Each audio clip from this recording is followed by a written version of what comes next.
자, 1번. 다음 중에서 거래징수라고 하는 내용으로 틀린 것은 공급하는 사업자가 과세 사업자래. 그러면 내가 과세하는 사업자면 거래가 일어날 때 징수하는 거죠. 상대가 개인일 수도 있죠. 일반 과세자일 수도 있어요. 간이 과세자일 수도 있어요. 면세 사업자도 있어요. 그러나 얘가 누구든 아무 상관없죠. 내가 과세하는 사업자면 나는 반드시 과세 10%를 해서 받아서 신고 납부하는 거죠. 1번. 공급받는 자는 부가세를 지급할 의무가 있어. 얘가 돌려받고 싶으면 일반적으로 부가세랑 관련이 있어야 되고 세금 계산서를 받아야 되고 내 업무랑 관련이 돼야 되고 내가 세금 계산서를 발행하는 과세 사업자여야 하죠. 자, 1번 첫 번째 맞고 공급자가 부가세를 상대방으로부터 징수하는 게 거래징수죠. 공급가에게 세율을 곱한다. 맞죠? 공급받는 자로부터 징수하는 거죠. 나는 공급자, 너는 공급받는 자. 공급받는 자가 면세면 거래징수가 없어요? 얘가 누구든 상관없어요. 무조건 과세하는 거야. 내가 과세하는 거지 얘는 당할 뿐이죠. 답은 옳지 않은 틀린 설명은 4번이 되겠습니다. 자, 2번 문제. 공급 시기가 잘못 연결된 걸 찾으시오. 직소출, 선적 또는 기적일, 폐업시, 폐업일, 장기할부, 대가의 각 부분을 받기로 한 날, 무인 판매기는 현금을 꺼내는 날, 동전을 투입하는 시점은 아무도 과세 못하잖아. 알 수가 없단 말이죠. 그쵸? 답은 4번. 자, 3번은 같은 내용이니까 공급 시기의 또 다른 유형들입니다. 같은 형태로 한번 풀어보시고요. 4번으로 가볼게요.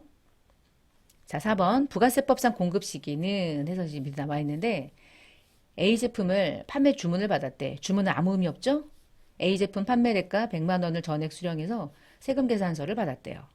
그런데 세금 계산서를 3월 31일에 발행했는데 제품을 인도한 것은 이날이 공급한 날짜잖아. 이날은 4월 3일이었고 제품을 받았다는 수령증을 받았대. 일단 전혀 아닌 건 2개.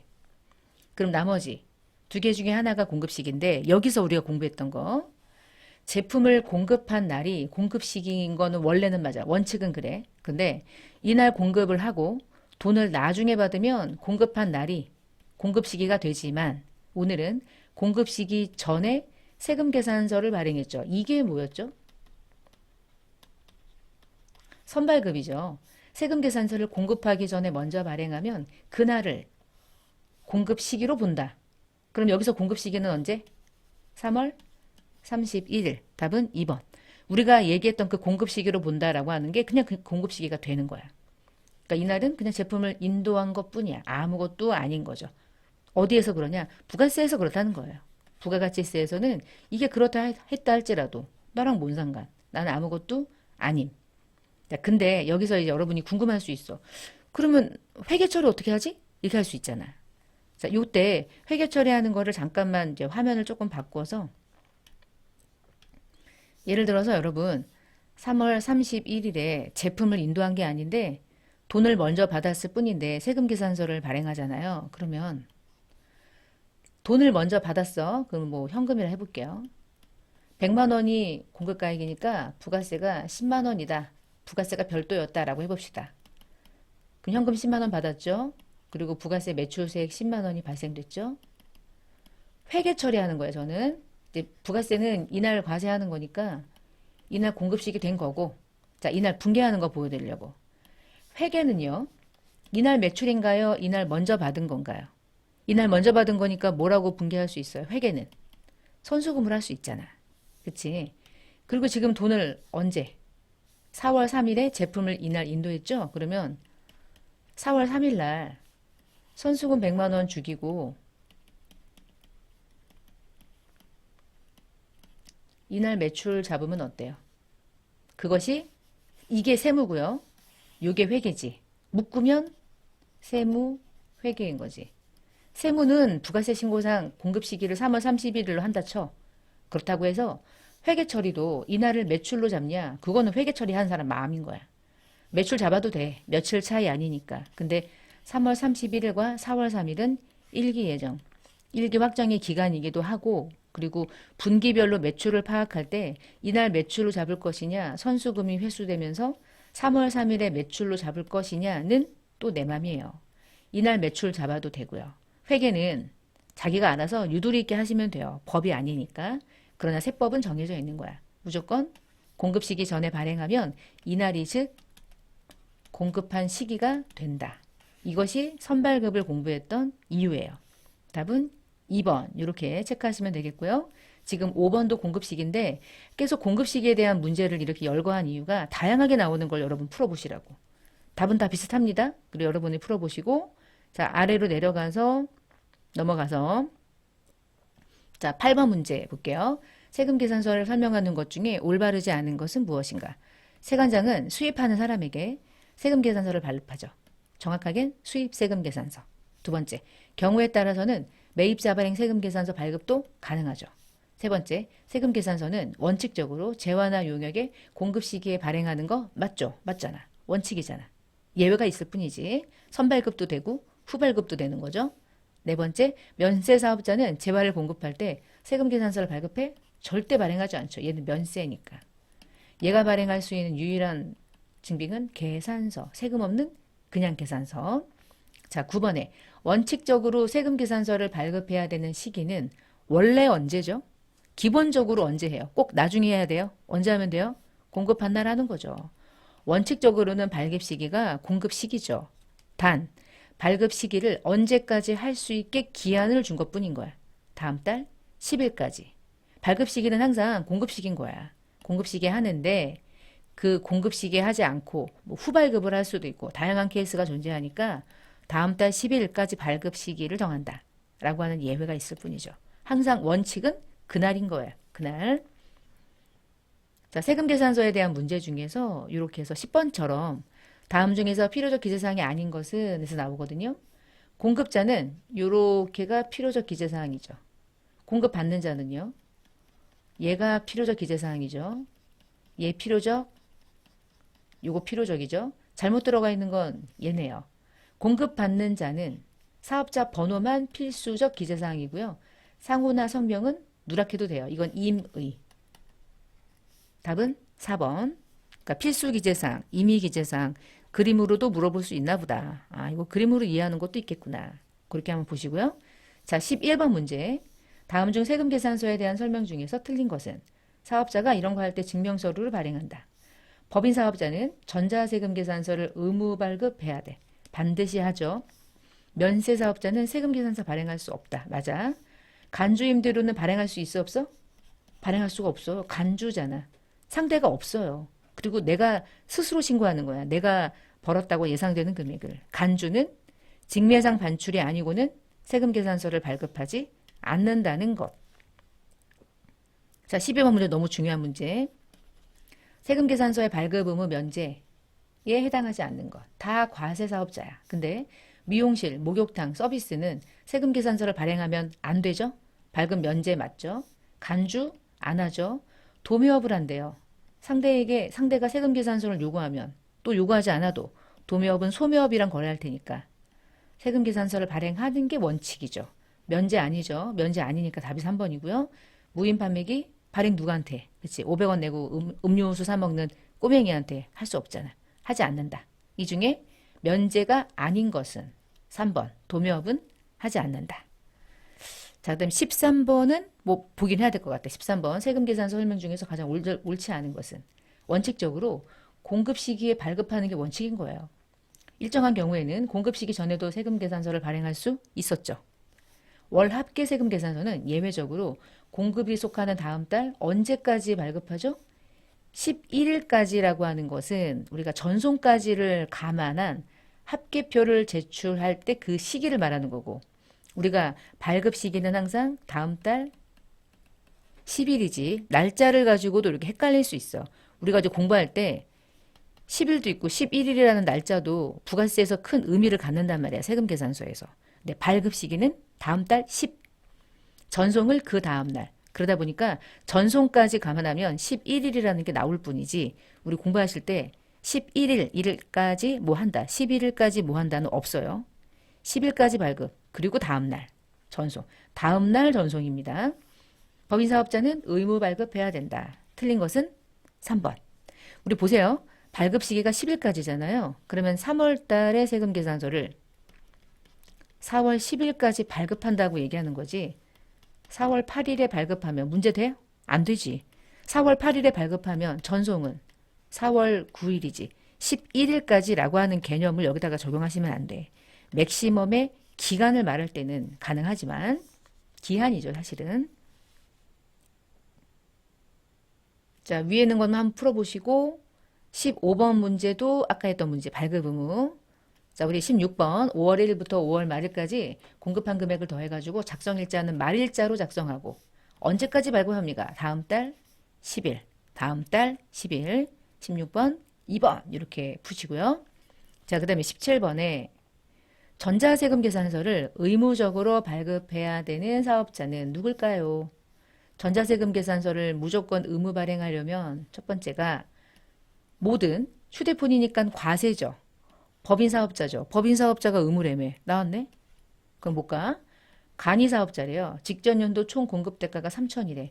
48에 미달하죠? 48에 미달하면 세금 계산서 자체를 발행할 수 없죠.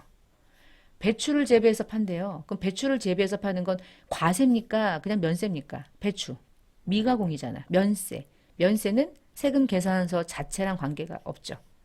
개인사업자인데 입시학원을 운영한대. 입시학원은 무슨 사업자? 학원. 면세. 면세 사업자인데 뭘 해? 안 하지. 법인 사업자인데 과세. 과세인데 법인. 이 두 가지가 모두 다 짝으로 맞추어지는 1번만 전자 세금 계산서를 완벽하게 의무 발급하는 거. 자, 18번. 사업자별로 발급이 가능한 증명서류로 잘못 짜여진 것은. 자, 봅시다. 간이과세자 중에서 직전 연도 공급대가가 7천이래요. 48에서 8천 사이죠? 그러면 발행할 수 있죠? 그러면 얘도 할 수 있지. 얘도 할 수 있지. 상대가 뭘 요구하든 할 수 있잖아. 그치? 맞아. 두 번째. 일반 과세자 중에 면세 물품을 공급한대. 면세 물품은 세금 계산서를 발행하면 안 되고, 그치, 계산서. 아니면 쌀을 카드로 결제할 수 있잖아. 그럼 발행 가능하고. 현금 영수증 할 수 있잖아요. 맞죠? 세 번째, 일반 과세자 중에 과세 물품을 공급한대요. 그러면 세금 계산서 발행하는 거 가능? 예, 예, 다 가능. 자, 마지막에 그냥 면세 사업자는 얘도 맞고 얘도 맞지만 세금 계산서를 발행할 수는 없지. 면세 사업자가 발행할 수 있는 유일한 증빙은 계산서만 발행할 수 있으니까 세금 계산서를 발행할 수 없고, 여기에 또 들어가면 간이 과세자 중에 4,800만 원에 미달하는 자는 세금 계산서 발행할 수 없죠. 다양한 케이스도 우리가 이제 넓은 의미에서 문제를 풀 수 있을 정도로 정리를 좀 해둬야 되겠죠. 자, 그 다음에 이제 마지막으로 하나만 더 하고 마무리할게요. 얘입니다. 15번. 부가세법상 세금 계산서를 발급할 의무가 면제되지 않는 것은, 그러면 이걸 다시 말하면 세금 계산서를 발급을 해야 되는 자를 얘기하는 거잖아. 자, 1번. 미용실이나 목욕은 세금 계산서를 발행할 수 없죠? 면제되죠. 면제되지 않는 것이야. 그럼 얘는 면제되니까 답이 아니고. 두 번째. 공급받는 자에게 신용카드 매출 전표 등을 발급한 경우래요. 그럼 여러분 보세요. 신용카드 매출 전표를 발급하면 세금 계산서를 또 발급하면 중복으로 발급하잖아. 그래서 지금 세법에서 상대방에게 처음에 신용카드로 매출을 일으켰다면 상대가 아무리 세금 계산서를 요구해도 세금 계산서를 발행할 수가 없도록 하고 있어요. 중복 발행을 하지 않도록. 얘도 발행할 수 없고요. 부동산 간주임대로 발급 면제죠. 그런데 내고신용장이나 구매확인서에 의한 공급은 발행하죠. 영세율 세금 계산서라는 걸 발행을 해야 된단 말이야. 그치? 15번은 답이 4번이고 요 2번 같은 경우에 이게 순서가 중요해요. 지금 2번의 설명을 보시면 세금 계산서 발급 의무가 면제된다는 뜻이잖아. 그럼 이런 거야. 자, 제가 이제 두 가지 케이스를 설명드릴 건데 첫 번째는